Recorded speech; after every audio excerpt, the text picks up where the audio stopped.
Then came the morning that sealed the promise. Your very body began to breathe, and out of the silence, the roaring lion declared the grave has no claim on me.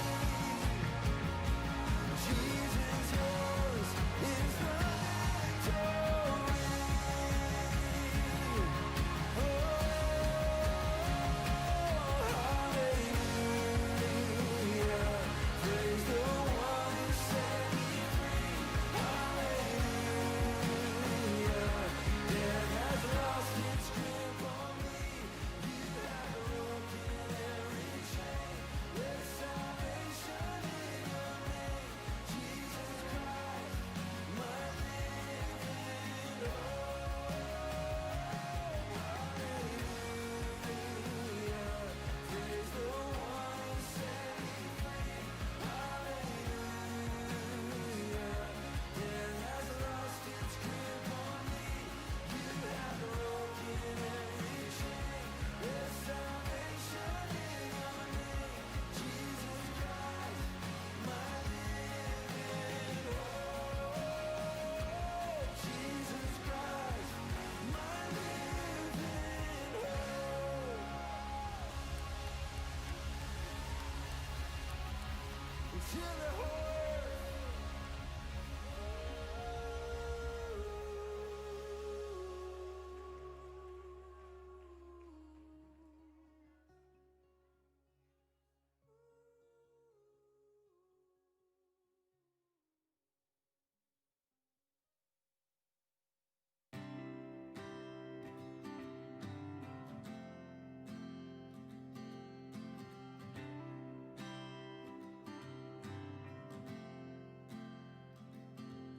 when darkness tries to roll over my bones,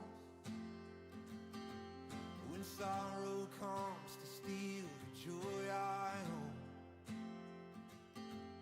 when brokenness and pain is all I know, oh, I won't be shaken. No, I won't be shaken. My fear doesn't stand a chance when I stand in your love. My fear doesn't stand a chance when I stand in your love. My fear doesn't stand a chance when I stand in your love.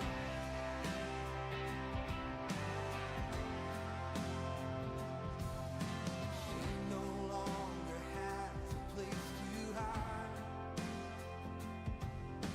I am not captive to the lies. I'm not afraid to leave my past behind. Oh, I won't be shaken. No, I won't be shaken. My fear doesn't stand a chance when I stand in your love. My fear doesn't stand a chance when I stand in your love. My fear doesn't stand a chance when I stand in your love. Oh, I'm standing. There's power that can break off every chain. There's power that can empty out.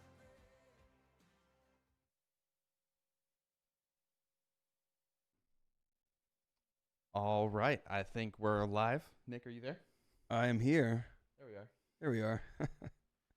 Hey, Grace Hill family, What's up, everybody? how are you?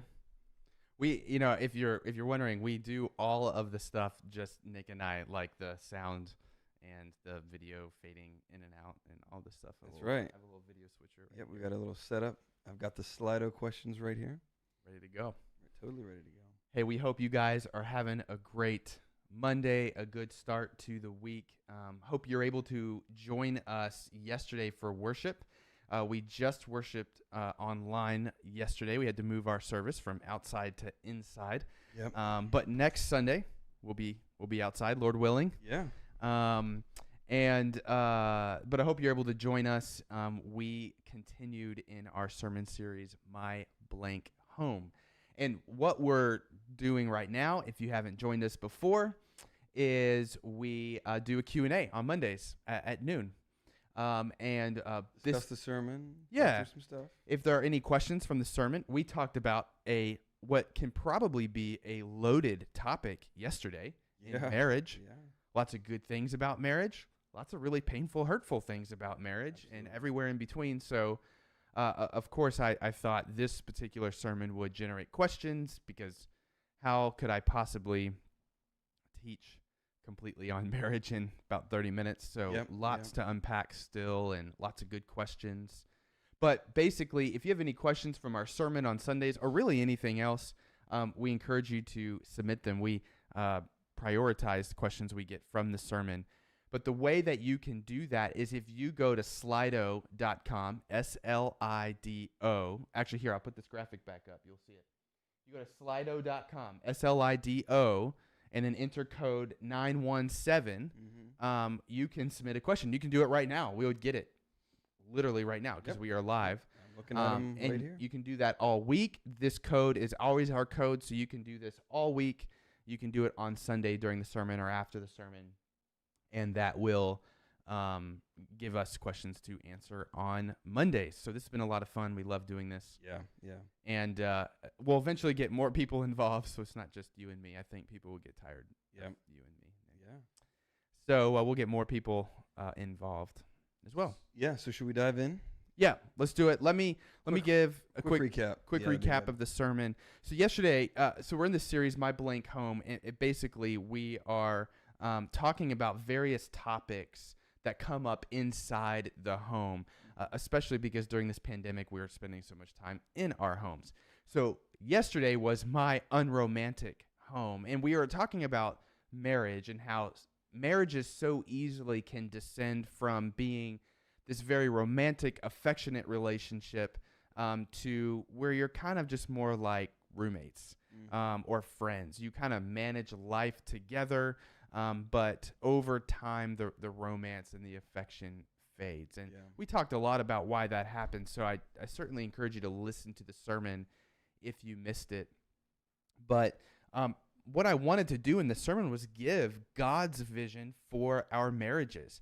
How he calls upon us to love one another, a husband to love his wife and a wife to love her husband. And so basically I gave this definition of God's vision for our marriage. I said, here's God's vision for your marriage, that you would lower yourself beneath your spouse, adorn them, your spouse, with righteousness, that they may flourish.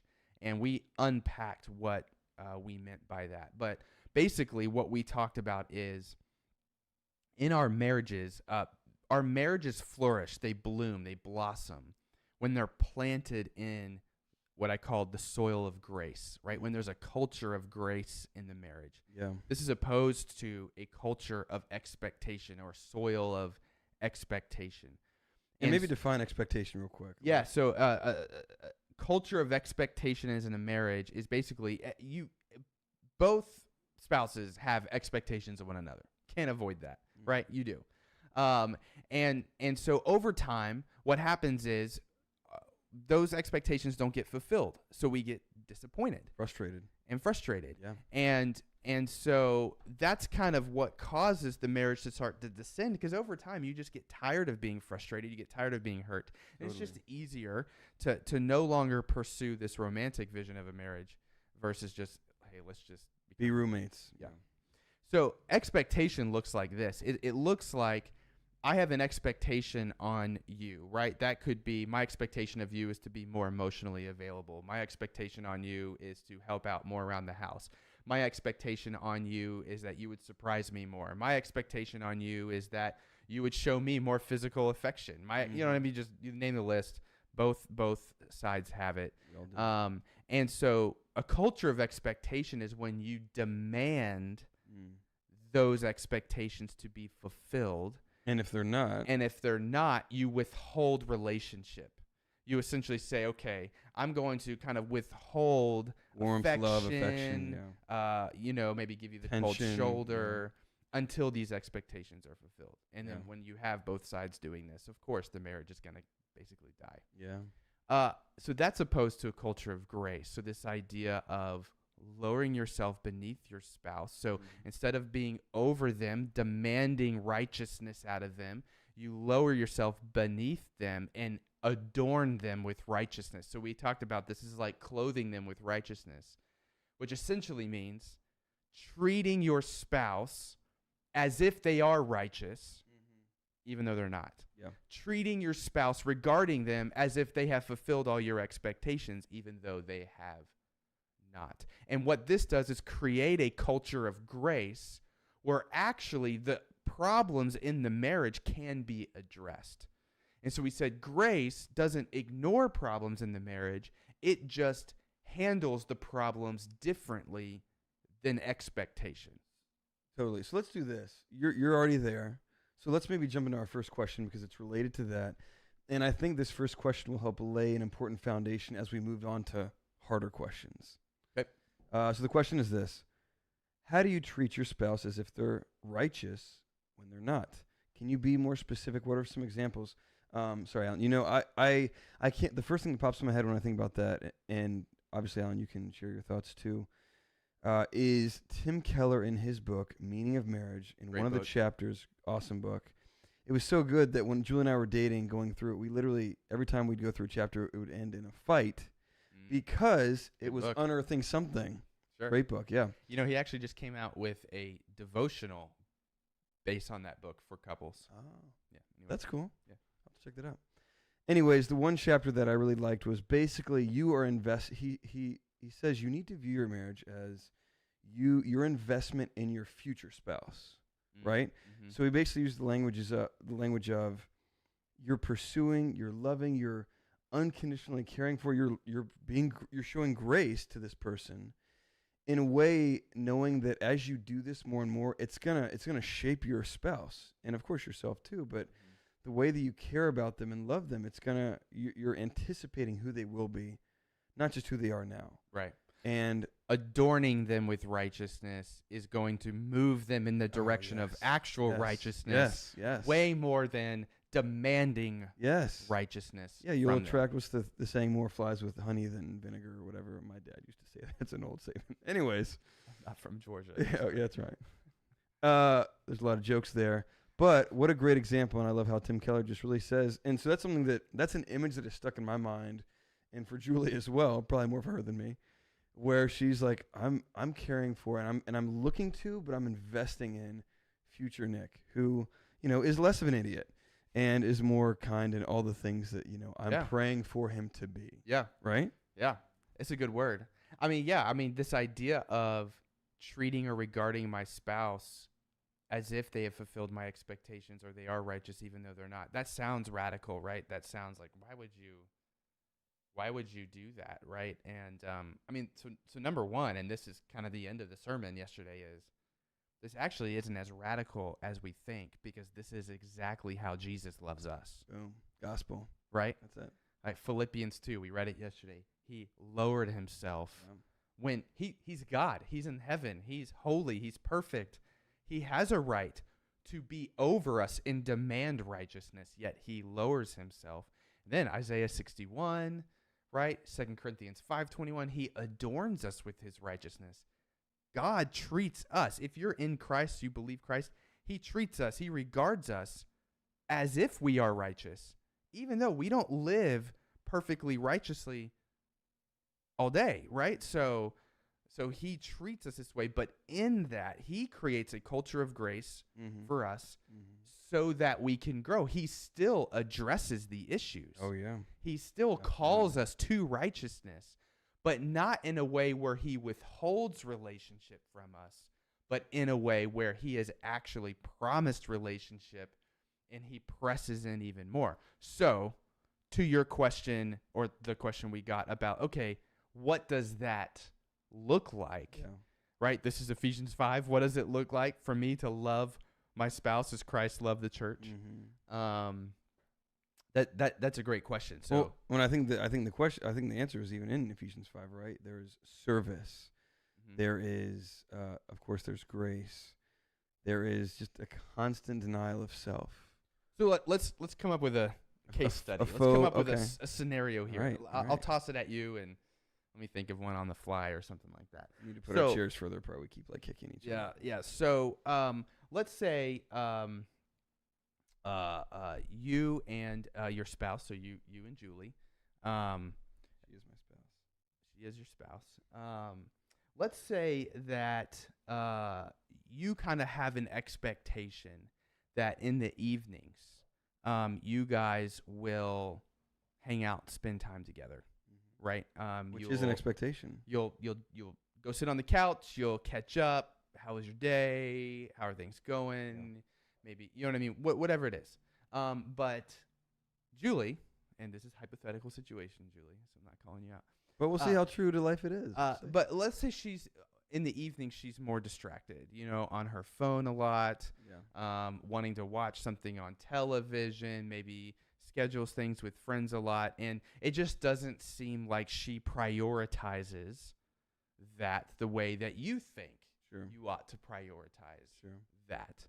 So what does it look like in that scenario for you not to be over her and demand righteousness out of her and withhold relationship, Yeah. but rather lower yourself beneath her and adorn her with righteousness? Totally. Well, yeah, in that situation, I mean, my temptation is to be, because there's been plenty of situations that have happened like that. And so the temptation for me is to be like withdrawn Mm-hmm. and to, okay, well, fine. She doesn't want to spend time with me. Like, I'll do my own thing. Yeah. Right. That's the initial default. And So maybe cold shoulder, maybe yeah, maybe or like a be little more snarky silent. comment or like a Snarky. passive aggressive comment. Yeah, passive aggression. Yep. I'm really curious as to what the Facebook comments are right now, if there's any. But yeah, so in that instance, the way that, of course, I can show grace for Julie, just knowing her personality, it's gently talking to her. It's saying, "Hey, like here's how I'm feeling," Mm-hmm. like, and then really inviting her to respond to how I'm feeling. Mm-hmm. And she normally, when I do that, she's very gracious and she hears me out and she responds. She shares, well, and normally she'll even say, like, well, my thought was we can do this later, and so I can do this now, and you can use that time for you to do it. And so she's good about just kind of sharing, here's how I was looking out for you in that moment. Yeah. And articulating that. And so, and all that comes about when, if I just come to her, hey, here's what I'm struggling with. Mm-hmm. Kind of like the example you gave with you and Kim, where I think Kim came to you with something, and instead of being harsh, you heard her. I think it was maybe 2 weeks ago. You shared something along She's those very lines. gentle and Yeah. loving. Absolutely. And just like a quick tip. So no matter what the scenario is, right? Let's say it's something like that or something, just way more emotionally charged. You know what I mean? Yeah. More heavy. It's always wise. Like showing grace does not mean you don't ignore the problem.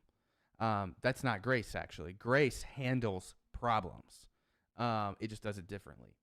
So one tip for you in this is approach your spouse to have that conversation during peacetime, not during wartime. Yeah. All right? So if you're amped up, your cortisol's pumping through your veins and you're living in your upset. amygdala. Right. Yeah. The lower brain is fired up, the lizard brain they call it, right? Where you're upset, you've got things you want to say. If you're the more aggressive type, you're ready to go and just verbally barrage them. If you're more of a quiet type, maybe you've got the passive aggressive comments queued up. Maybe, you know what I mean? All of that. That's not a good time to go and say, hey, sweetie, I want to have a conversation with you about this, right? Because you're fired up and ready to go. So one way you can just serve and love your spouse, one way you can lower yourself and adorn them with righteousness is by waiting till peacetime, waiting till that emotion is gone, waiting till you're, but remembering saying, hey, this is an issue that keeps coming up. So Yeah. we need to have a good, loving conversation and then approach them with it, not with making accusations, not with, assuming their motives, but just coming in saying exactly like you said, hey, here's what I'm feeling in this situation. I'm not accusing you of anything. I'm not assuming any motive upon you. Here's what I'm feeling. Can we talk about this? And when you do that in peacetime versus with, your guns locked and loaded, ready to go, you're adorning your spouse with righteousness, right? Because you're dealing with issues in the marriage, and you're not withholding relationship. You're actually pressing in further into relationship. Yeah, you're going deeper. It's really good. Yeah, one of the ways I struggle with this is I don't really have a temper, but what I do is I go silent. Yeah. So when I get upset, if I'm upset with Kim, my wife, what I typically will do is kind of just disengage. I'm quiet. My face is kind of, Neutral. just stoic and neutral. And she can tell. She knows just like that, right? And of course, she'd be like, "So what? You okay?" And I'm like, "Yeah, I'm fine." Yeah. And she knows. And if Great. you really break that down, right, a lot of times what that is trying to, it's almost like a form of punishment. It's right. I'm going to disengage so you feel the distance of our relationship right now. And what I'm hoping will happen is that it will cause her to go, "Oh no, what did I do?" Then she's going to miraculously come up with what I'm upset with and then come to me and apologize and say, "Hey." And it's like, that doesn't work that way. That's like, but you expect them to. You Right. expect them to, and that's yeah. the problem. Now, there are times that I need space to think, right? Maybe it is wartime, and I'm like, "Hey, I need to cool out." So in those moments, what I need to do a better job of, even today, is communicating that to Kim. Yeah, totally. "Hey, sweetie, I am upset, but you know what? Like, I need to process that, need to think through that. I love you. Let's talk about it in an hour. Let's talk about it tomorrow," or something. Because what you're doing is you're reinforcing the relationship, right? And then giving you space to talk about that. Dude, and what I love about And you're not denying your emotions. exactly, and Julie, because I think Julie's a little more like you personality-wise. I'm probably a little more like Kim in terms of just maybe some of the temper. And I so appreciate it, to your point, when Julie's like, "Hey, I just need a little bit of space," and that's frustrating for me because I do want to work on it. I want to figure out what the heck's going on. Right. But at least it gives me something, and it eliminates me just wondering what's going on, Yeah. or wondering like where this is going to go or what the deal is. At least says, "Hey, let's table it for, let's talk about it in a couple hours or whatever, or just Right. give me 10 minutes, and then we can jump into it." Yeah. And that gives me hope for like the future reconciliation that, Lord willing, will occur. Absolutely. And Great. just before we move on, because I know we got some tougher questions to kind of build on this. I just want to remind everyone of us, like, this is how God loves us, right? Like, when we sin against him, you know what I mean? Big or small, whatever it is, he does not distance himself. He does not withhold relationship. He's going to want to deal with it, right? And it's ultimately dealt with at the cross, right? There's no wrath against you or anger or punishment against you because that was exhausted on the cross. However, God in his love for you wants to lead you into righteousness. So yeah, he's going to want to deal with it. He's going to want to root that sin out of you, but he does it through adorning you with righteousness, pressing in instead of distancing himself. And we're just called to love our spouses in the same way. Yeah, that's awesome. So moving on, that's a good foundation, a good gospel foundation for where we're headed, which is a little more weighty. Sure. And that is this. There's basically like 3 questions. I'm going to try and kind of merge them all into. I think, yeah, some of them are similar. Yeah. So basically now we're getting into the realm of abuse. Yep. Okay.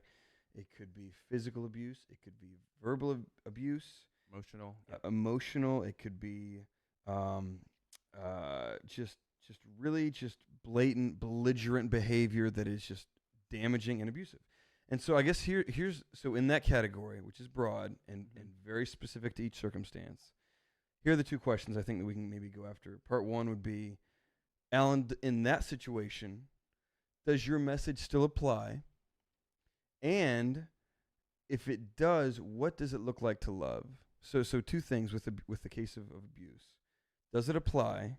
Kind of what you're saying in terms of adorning, righteousness, grace. Does it apply? And then what the heck does it look like? Yeah. Great question. Important, needed question. So let me just give one quick caveat. Yeah. And that's this. I never, ever, ever, ever, ever like to give blanket answers when it comes to abuse. And the reason for that is every single case is different. Every single case matters, and every single case needs just a lot of care and good, trusted counselors who are going to prioritize safety, validate, listen, and help you make the right decision and do what's right for you and for your spouse and everything. And I would just add to that too. There's going to be some situations where it's like, yes, it is very clear what you need to do. You need to get out of the house right now. Absolutely. And then there are some. So just to add that on, there's some where it's like, we need to just press into this. Right. So So yeah, and first of all, like what is the definition of abuse, right? And so there's a sense through which, every marriage has conflict. Every marriage, has low points and high points and bumps in the road, and all of that. But abuse is this idea when your emotional well-being, your physical well-being, your mental well-being is now being threatened by this person. And so now we need to the question that we need to talk about is safety, right? Safety. And so if you ever feel unsafe, you need to get to safety, right? So I haven't even answered the question if the sermon applies. We'll get to that. But if you're not safe, then we can't even deal with the question. Yeah. So let's get to safety. Very important. And so, when we're talking about, physical abuse, absolutely. If you are being physically abused by your spouse, you need to get out. You need to call the police. You need to report them. That is the loving thing to do. The loving thing to do is the unloving thing to do is to stay and let them continue to get away with it. That is unloving of your spouse. So the loving thing to do is to get out and to report them immediately. But with that said, so does the sermon apply? Mm-hmm. So I'm going to say yes. It does still apply. However, so important that we understand that this idea of grace does not mean we minimize problems. Mm-hmm. It does not mean we invalidate the issues. It does not mean that we ignore issues, right? That's not grace. Think about God's grace upon us, right? It reinforces relationship and it deals with the issues. Yeah. Okay, so the sermon applies because we're not talking about ignoring issues. And in cases of abuse, you cannot ignore this issue. This has to be dealt with. And in most cases of abuse, other people need to be involved in dealing with this abuse because it cannot go forward. God's vision for your marriage is not that you would stay and quietly suffer under an abusive spouse. Yeah. Right? That's not God's vision for your marriage. So it has to be dealt with. I have a few other thoughts that I want to get to, but do you want to say anything? Yeah, no. I would just agree with that. I would say, again, it applies. The application will look very different depending on the circumstance to what you're saying. And so, a gracious act towards your abusive spouse might be calling the cops. A gracious act towards your abusive spouse might be, depending on what kind of abuse, if it's verbal abuse, that might be saying, hey, we need to separate or something, or hey, we need to really get some other people involved, or just a gracious act towards a spouse who maybe isn't abusive, but just kind of harsh with you sometimes, might be something else, something different. So absolutely. So remember what we were talking about. We're kind of contrasting grace and expectation, right? And specifically withholding relationship versus adorning with righteousness, right? And so in an abusive situation, what it might look like to adorn your spouse with righteousness is to not because you are wanting to punish them, but because you are wanting them to deal with their stuff, deal with what's going on. You're wanting them to get better. You're wanting them to stop what they're doing. like you said, it's not letting them get away with it. They're continuing in wickedness and evil, and that needs to be fixed. Right, right. So in an abuse situation, I think, again, I don't like to give blanket answers, but almost always, always, you need to get others involved. Trusted people who are going to prioritize your safety, who are going to validate, and who are going to listen and work through this, right? So, and give you the good advice that you need, right? Whether that's, hey, it's time for you guys to separate for a little bit. Let's do a planned separation for the purpose of dealing with issues. And Lord willing, coming back together. Right. Yeah. But so all of that to say, it's, maybe that's getting a trusted pastor involved, a trusted counselor involved. That might look like getting law enforcement involved, because it is not loving to allow your spouse to continue to get away with this behavior without it being dealt with. And so doing that because you're fighting for the relationship, doing that out of love for your spouse, well, that's an example of adorning with righteousness versus kind of withholding, relationship. And so there might be times either I could see a situation, again, every case is case by case. So this is not a blanket application to all cases of abuse. I want to keep saying that. But I could see a situation happen where a spouse goes to the other and says, hey, listen, your behavior, the way you are treating me, is not acceptable. It is abuse. And because of that, we need to be apart from each other. So we're going to be separated, but this is the goal of the separation. This is what we're trying to work through, and we're going to have people help us. And I'm doing this out of love for you, and I'm doing this for my safety.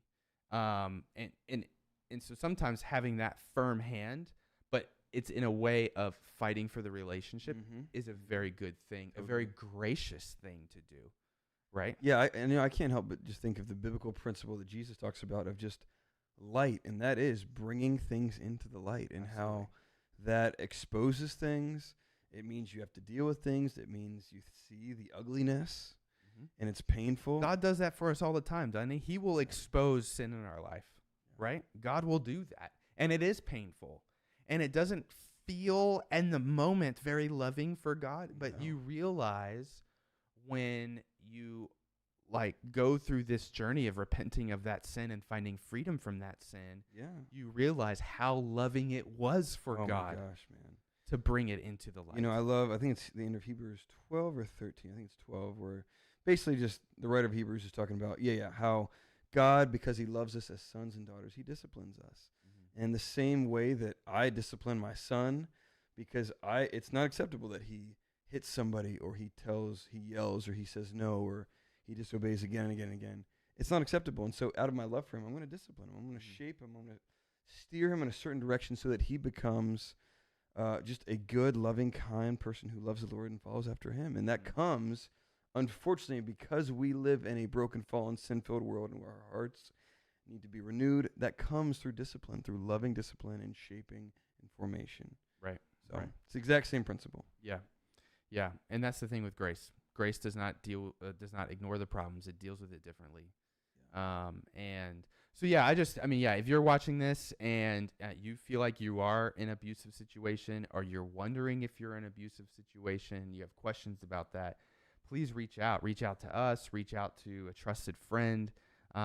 It's not gossip and slander of your spouse to go to a trusted friend, counselor, pastor, whoever it is, to ask them questions, to seek help in this manner.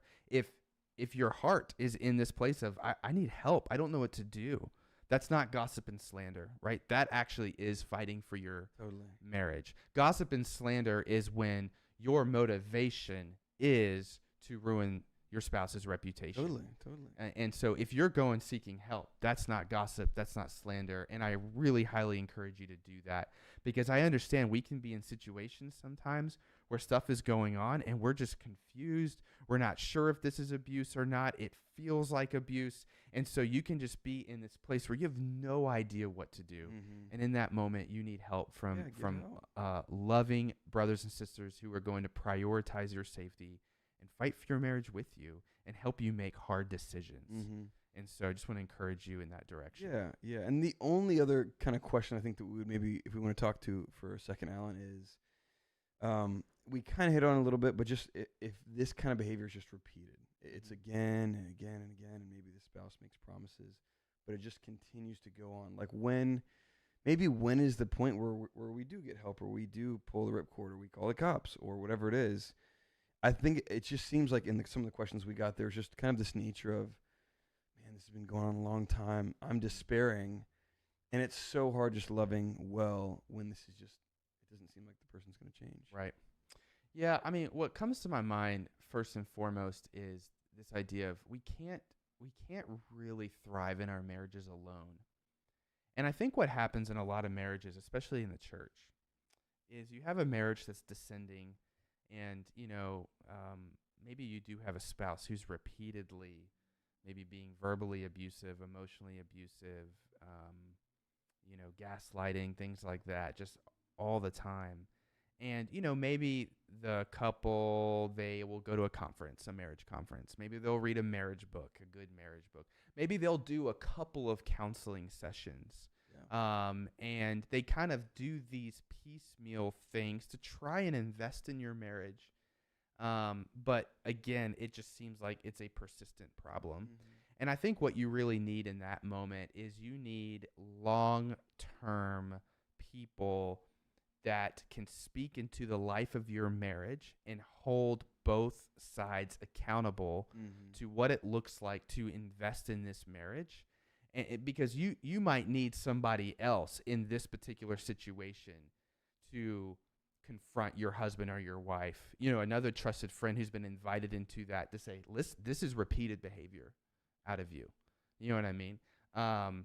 If your marriage is isolated, it's so hard to seek help in those situations. Do you get what I'm saying? Absolutely. So, one example from my marriage is I know we have a few different friends and things like that there's been situations where Kim has gone to one of my friends crying, saying, listen, you need to go deal with your boy over here. Because I've had it with him, right? And he approached me, but I trust him, right? And so, man, like, guys, I'm a pastor. I need that. You know what I mean? I'm gonna go out on a limb and say you need that, Nick. Like, so our marriages can't exist in isolation. That's one, I think, big factor, because now you have people in your life to help you say, yeah, this is repeated behavior. And now here's how we're going to have to deal with it. Totally. And I would just add on top of that, we're now talking, guys, in the realm of not necessarily just abuse, but just repeated harshness, or not paying attention, or not communicating, or not listening, or not showing affection. The list, kind of going back to the beginning, could be endless. And so we all have kind of just these repeated areas of weakness where we keep failing. And so, I think we kind of started over here, and then we went to kind of more heavy abuse, and now we're kind of coming back to just normal marriage stuff that we all deal with. And so because of this, just repeated stuff that we all struggle with, whether it's super serious or a little more normal and regular, we all need people speaking to that, to your point. So absolutely. What time is it? Because I have a few other thoughts. It is, I just switched from a non-digital to a regular clock face, and I have to think about it. It's basically 12:35. Okay. I'm going to give it a few more minutes because I know this has been 35 minutes so far. But the other piece to this is also the role of the church. If you're a married couple, member of the church, one of the things that one of the things that makes us a church at Grace Hill is our commitment to one another. We commit to follow Christ together. We commit to hold each other accountable. We commit to encourage each other, to serve one another, to love one another. Like when you join Grace Hill Church, right? You don't join an organization. You don't commit to pastors. You're saying, hey, that's a family. I'm going to go join. They're committing to me. I'm committing to them. We're going to do this life thing together. we have and follow membership. Jesus. Absolutely.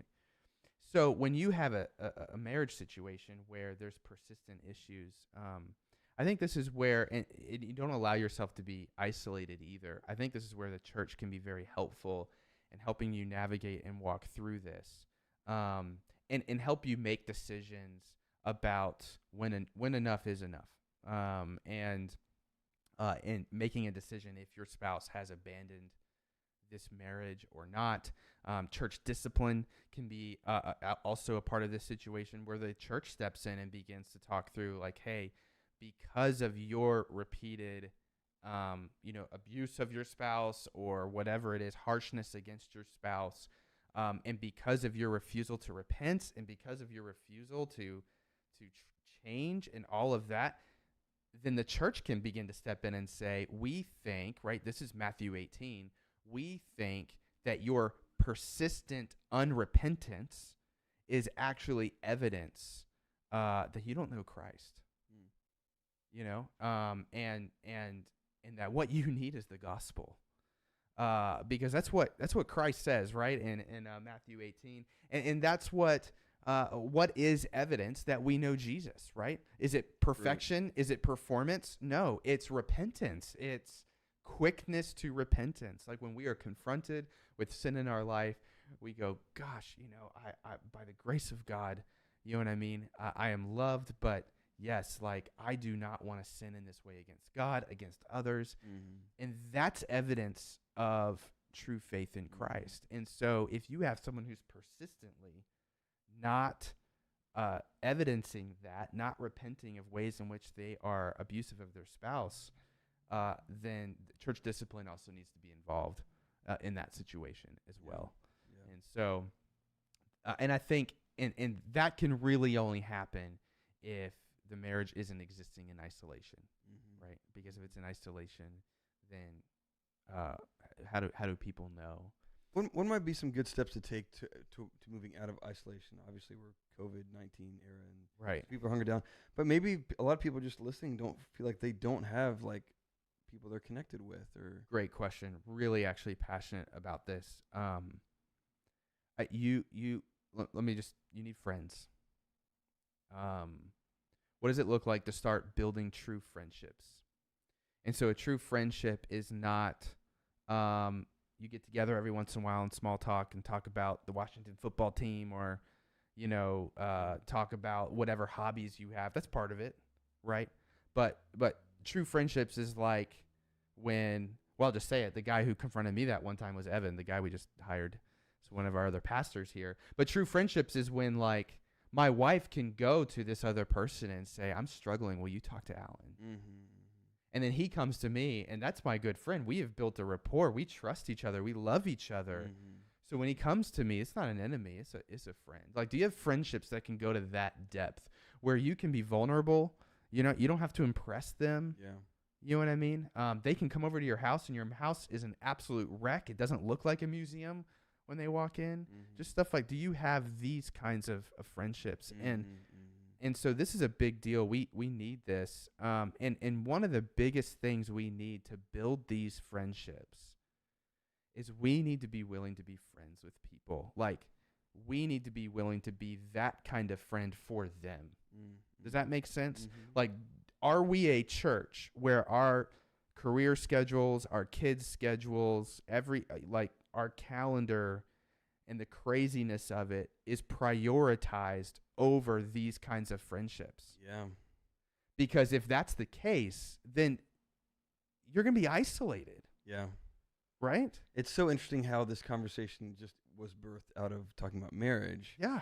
And how you just see how interconnected all these aspects of our lives are, and how when we don't have like margin for these kinds of things, right, so much of just the ickiness and the junk of life can fester unaccounted for. Yeah. Yeah. Do you have friends that if you went and started to talk bad about your spouse in more of a gossipy way, they would say, whoa, hold on, hey man, like, man, I'd love to hear how you're struggling, but let's not talk about her that way. Sure. You have friends who will do that to you?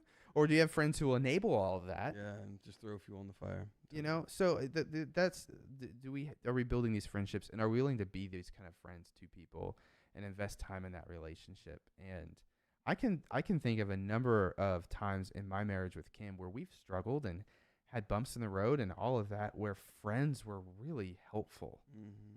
You know what I mean? And just beneficial. And So I think one of the takeaways there is, man, be intentional about pursuing people.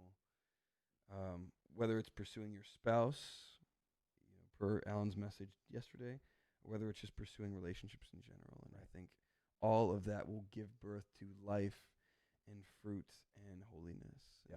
As we pursue Jesus as well. absolutely. So, I mean, I could keep talking about this forever. Yeah, this leads to a bunch of different topics, but maybe we'll save them for. Right. If you have any other questions, because I know marriage is such a huge emotional topic. So if you have any other questions that maybe we just, kind of catalyzed, you can still submit those. And if we have time next week, we'll jump into those. But yeah, we'll cap it here. Next Sunday, we will be outside, Lord willing, at Frying Pan Park. So join us. We're going to be doing My Lonely Home, and we're going to actually be talking about singleness. That's our next sermon. And so hope you join us for that. But thanks so much for tuning in. We love you guys. See y'all. Have a great week. And now I'm going to fade us out. There we go. Got to figure out how to do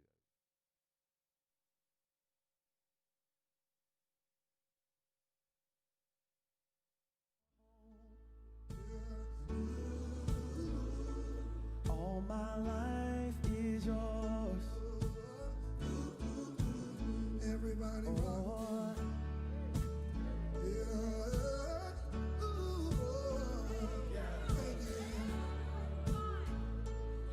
We got something we want to say. Sing with me. It says, what about the mess in me? Say, he was born in a manger. But what if I'm unclean? He'll make you new.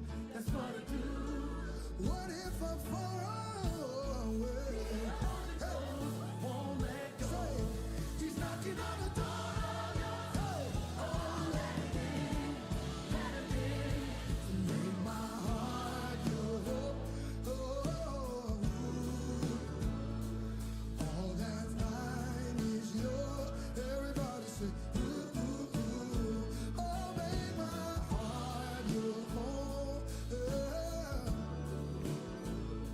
Yeah, all my life is yours. Oh, yeah. Oh, no, no, no.